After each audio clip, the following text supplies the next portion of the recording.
Bon voilà, avant de commencer Stabs, je tenais à vous dire que désormais, je vous fais gagner sur Insta et Twitter les Blu-ray des films que je présente dans mes vidéos de classement. Alors je vous invite à me suivre, j'ai mis les liens en description, il y a de quoi se faire une très belle collection. À côté de ça, c'est toujours un plaisir de me suivre pour quelques photos exclusives, comme moi sur un requin en plastique par exemple, c'est très important. Bon ok, je reprends depuis le début pour faire un bon voilà propre. Bon voilà, il vous arrive souvent de me demander des tabs sur des Français, et bien vos vœux ont été exaucés, puisqu'on va s'intéresser aujourd'hui à un Frenchie et pas n'importe lequel, puisqu'il s'agit d'une légende, j'ai nommé Serge Gainsbourg. Alors entre ce que je savais et ce que j'ignorais, voici plusieurs clics droits sur un des artistes les plus clivants de l'histoire française.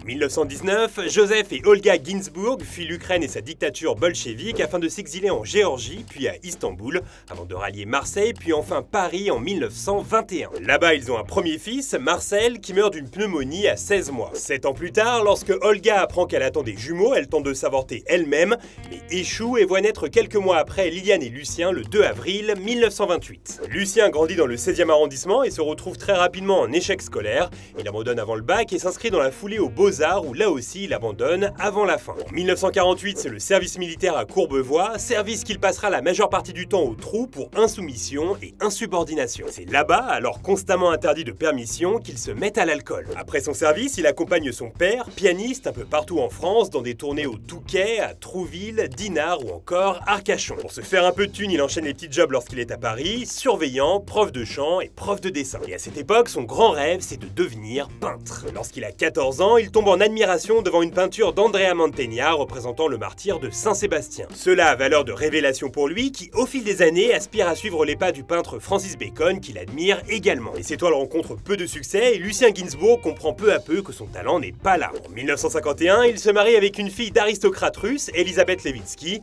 avec qui il lui arrive de squatter chez Salvador Dali le temps de quelques nuits avant d'emménager dans une petite chambre à la Schola Cantorum, dans le 5e arrondissement. Et l'histoire qui suit, on dirait qu'elle est tirée d'un film fantastique. Un jour, en rangeant ses vêtements dans son placard, il s'aperçoit que celui-ci contient un double fond. Il le retire et se retrouve comme par miracle dans une salle d'enregistrement dans laquelle des groupes de jazz américains enregistrent des albums. Durant des mois, il les observe, prend des notes et délaisse peu à peu la peinture. Entre-temps, il découvre le travail de Boris Vian et est marqué par son style cynique, drôle et snob. Style qui l'influencera tout au long de sa carrière. Il devient alors crooner dans les piano-bars et compose ses premiers morceaux, dont Le Poinçonneur des Lilas. Quelques mois plus tard, Francis Claude, directeur artistique, tombe sur ses compositions et le persuade de monter sur scène et d'enregistrer un disque. Lucien Gainsbourg change de nom pour Julien Gris et monte sur scène chaque soir, mort de trac. Peu après, il change encore de nom, choisit cette fois Serge Gainsbourg et sort un premier album qui se révèle être un flop. Le public est dur avec lui, ne lui trouve aucun talent et par-dessus tout, l'attaque sur son physique, particulièrement son nez et ses oreilles. Gainsbourg avouera plus tard qu'à cette époque, il pensait à se crever un œil histoire qu'on l'appelle Serge le Borgne, afin que les attaques soient justifiées. En 1957, il divorce de sa première femme et brûle toutes ses toiles, ne les considérant pas assez bonnes. Durant 3 ans, le succès tardera à pointer le bout de son nez et il faudra attendre 1960 pour toucher du doigt le début d'un succès, puisque sa chanson L'eau à la bouche cartonne partout en France. Il se remarie dans la foulée avec Françoise-Antoinette Pancrazzi, une princesse de la haute famille des Galitzine, avec qui il a eu 2 enfants, Natacha et Paul, qu'il n'a jamais vraiment éduqué et revu par la suite. Ses albums rencontrent des succès de plus en plus importants et en 1965, il s'impose définitivement comme un compositeur de talent puisqu'il écrit pour France Gall Poupée de cire, Poupée de son, titre qui permet à la jeune chanteuse de remporter l'Eurovision à Naples. Serge Gainsbourg a alors 37 ans et son nom est enfin connu de tous les Français.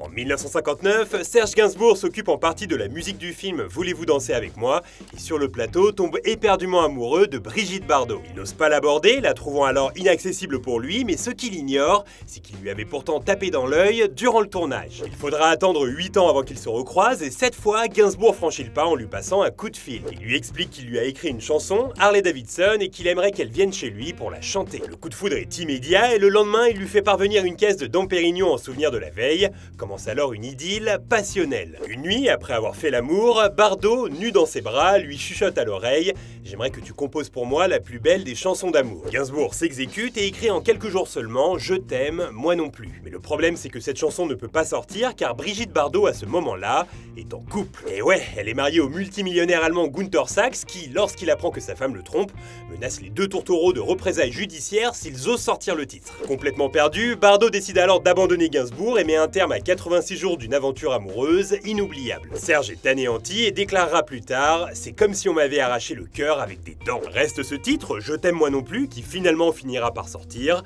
mais pas avec la même chanteuse. En 1969, Serge Gainsbourg joue dans un film, Slogan, et donne la réplique à une jeune actrice anglaise qu'il snobe complètement sur le plateau, Jane Birkin. Cette dernière le trouve arrogant et a du mal à se sentir à l'aise. Le réalisateur a alors une idée, il organise un dîner et ne vient pas afin qu'ils se retrouvent tous les deux. Ils passent alors la soirée ensemble, vont chez Régine, au Rasputin et finissent au Hall en plein milieu de la nuit. Gainsbourg lui propose alors de finir au Hilton, Birkin hésite mais finit par accepter. Une fois à l'accueil, le réceptionniste balance un « La même chambre que d'habitude, monsieur Gainsbourg ?» qui la refroidit un peu. Une fois montée, elle file à la salle de bain, mais lorsqu'elle en sort, elle tombe sur un Gainsbourg en train de dormir profondément. Elle descend alors dans un drugstore, achète le disque sur lequel ils ont dansé toute la nuit, remonte et le coince entre ses doigts de pied avant de partir. C'est là le début d'une immense histoire d'amour. Des années de bonheur entourées de leur fille, Charlotte, et de leur chienne, Nana. Gainsbourg les fera chanter sur bien des chansons cultes et refilera à Birkin Je t'aime moi non plus, titre qui sera interdit en Italie, en Espagne et en Suède, car jugé beaucoup trop sensuel.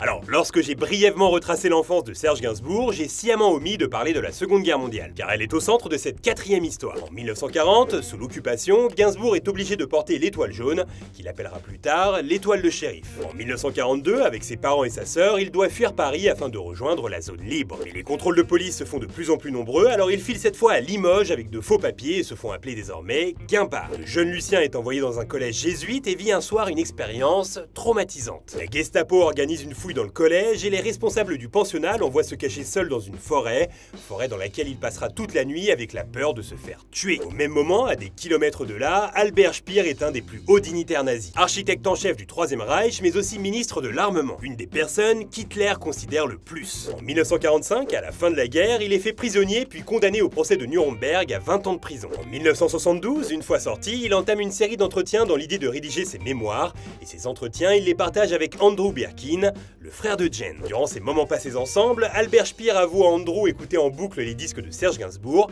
et lui demande s'il serait possible d'avoir sur l'un d'eux un autographe du chanteur. Ce dernier en est informé et prend cela avec beaucoup de dérision. En soi, qu'un ancien nazi veuille son autographe est une ironique et savoureuse victoire pour lui. Voilà, pour moi, c'est l'info la plus folle de Stabs.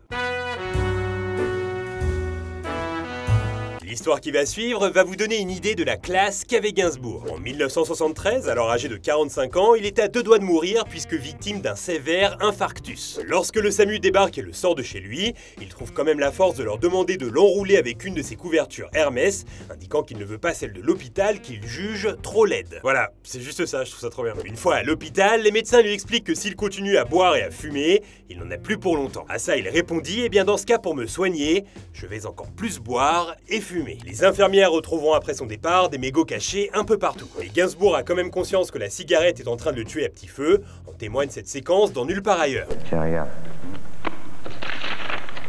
Qu'est-ce que tu vas nous lire là? Tu l'as pas? Voilà ce que ça me donne dans les bronches. Je sais pas si ça se voit. Moi aussi, ça se voit, oui. Cet infarctus lui donna l'idée d'une chanson, l'une de ses plus belles, « Je suis venu te dire que je m'en vais ».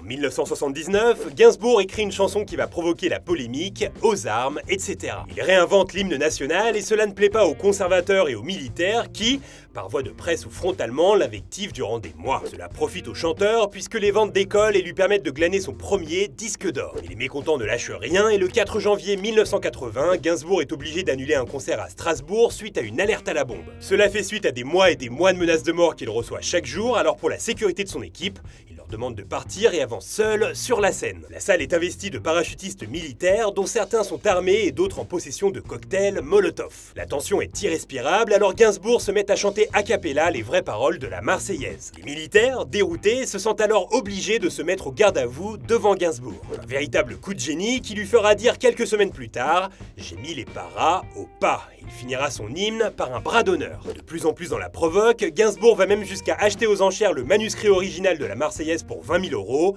sous les huées de la salle. Mais toute cette histoire va lui faire beaucoup de mal et cette succession d'événements va profondément le marquer. Gainsbourg va alors se retirer afin de laisser place à son pendant sombre, Gainsbar. Gainsbourg, c'est un personnage provoque qui va sombrer dans l'alcool, les beuveries, les boîtes de nuit et qui va choquer une bonne partie de la France à chacune de ses apparitions publiques. Un personnage qui va de plus en plus s'enfoncer, lâché en cours de route par Jane Birkin qui raconta dans ses mémoires une histoire terrifiante. Gainsbourg avait l'alcool de plus en plus violent et un soir il balança à Jane « J'ai tout connu dans ma vie, la gloire, l'argent, les belles femmes. La seule sensation que je ne connais pas, c'est de tuer quelqu'un. » Jane Birkin prend alors peur et décide de le quitter. Gainsbourg enchaîne alors les plateaux télé et les polémiques. Il brûle un billet de 500 francs en direct pour dénoncer le racket fiscal, insulte Catherine Ringer de pute, dit à Whitney Houston qu'il a envie de la baiser devant des millions de gens, insulte Guy Béard de connard, avoue qu'il a déjà doigté un chien et qu'il a fait le tapin plus jeune, insulte Caroline Grimm de bouche à pipe et enchaîne une téléspectatrice qui a eu le malheur de remettre en question le talent de sa fille.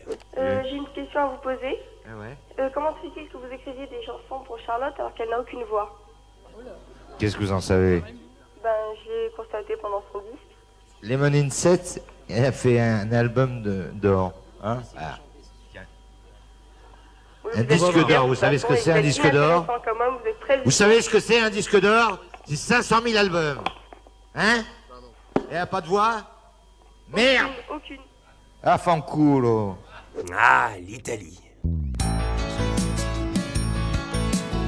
Derrière Gainsbourg, il reste Gainsbourg, un homme malgré tout sensible qui en 1988 émeut la France en craquant en direct devant des enfants qui lui rendent hommage. L'âge de tes cheveux, les sillons de tes yeux ne pourront empêcher ta jeunesse à jamais. Ces 6 derniers mois de vie, il les passe entre autres avec une jeune fille de 16 ans seulement, Constance Meyer, qui lui avait laissé une longue lettre un soir sur le pas de sa porte. Il les passe également essentiellement à Saint-Père-sous-Vézelay, dans Lyon, où il squatte la table du chef Marc Menot. Voici d'ailleurs la toute dernière photo où l'on peut voir Serge Gainsbourg, quelques jours avant sa mort. Car oui, la mort frappe dans la nuit du 2 mars 1991, chez lui, rue Verneuil. Il décède d'une crise cardiaque en pleine nuit, à 62 ans, créant une onde de choc en France. Le jour de son enterrement, Jane Birkin glissera dans son cercueil sa peluche qui lui est si chère depuis l'enfance, celle du petit singe que l'on peut voir sur la pochette de l'album Histoire de Melody Nelson. Jane Birkin qui restait LA femme de sa vie. Lorsque des gens passaient chez lui, il interdisait à quiconque de s'asseoir sur son fauteuil, répétant « Je veux voir personne se poser ici, c'est le fauteuil de Jane ». Il avait d'ailleurs des tocs et était assez maniaque, tout devait rester exactement à la même place chez lui. Chose qu'a respecté à la lettre sa fille, Charlotte Gainsbourg, puisque depuis 1991, rien n'a bougé chez lui, rue Verneuil. Les mêmes choses sont restées dans le frigo, ont pourri, les boîtes de conserve ont explosé et aucun objet n'a été bougé depuis le jour de sa mort. Tout est resté en l'état, poussiéreux, figé dans le temps, comme s'il n'était jamais vraiment parti. Et c'est donc sur cette dernière info que se clôt l'épisode d'aujourd'hui. Voilà, si t'as aimé cette vidéo, je t'encourage à mettre un pouce bleu, à la partager et à t'abonner à la chaîne si ce n'est pas encore fait. À côté de ça, je serais bien curieux de savoir quelle est ta chanson préférée de Serge Gainsbourg. Parmi mes favorites, j'ai opté pour La Noyée, une chanson sublime et très rare que je vous encourage à écouter. Bon, maintenant il est temps de voter et pour le prochain Tabs, je vous propose encore un duel épique, car vous avez cette fois le choix entre Elton John et Mick Jagger. Alors mentionnez votre préféré dans les commentaires, celui qui reviendra le plus de fois sera à l'affiche du prochain Tabs. Jusque là, portez-vous bien et je vous dis à bientôt. Bye.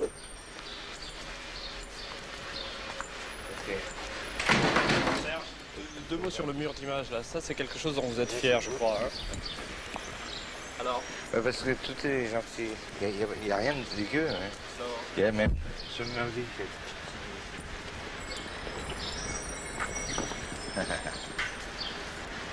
Il n'y a rien de méchant.